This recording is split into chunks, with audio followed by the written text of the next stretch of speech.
I want to talk today about power and positionality. I have the incredible privilege of working with very thoughtful leaders. And lately, a common conversation that's been coming up throughout is my team isn't coming to me, but I'm so accessible. And I always ask, I want to push back and say, define what you mean by accessible. And the common answer is always, I have an open door policy.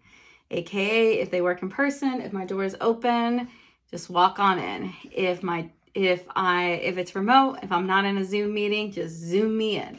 Right? The concept really revolves around my team knows that they can grab me at any time. But if you think about it, that model really puts the burden on the staff.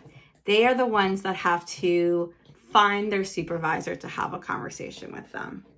In reality, if we want to be accessible, we really need to think about how is the burden falling on us? How are we making sure that we have the time and mental capacity to meet with our people weekly in order to know what's going on and to support them? Because as someone who is a supervisor, as someone who is in these higher positions, the power that you have over your folks it exists. It's there. You have the power to promote, demote.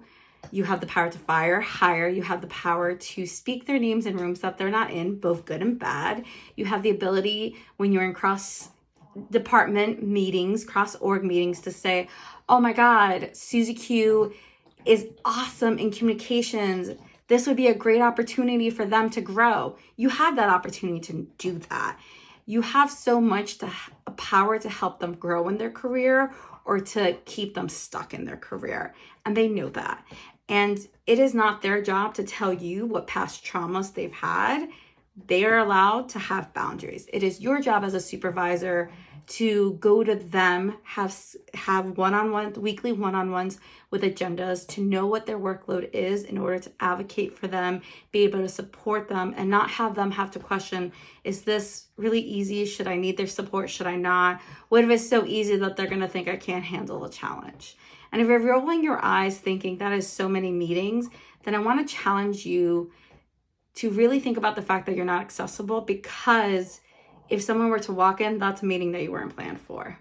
And accessible should not only be time-wise, it should always also be your mental capacity for that. So if you're in back-to-back meetings, you're not going to be in a position to provide great advice. And so really thinking about that as you are navigating supervision.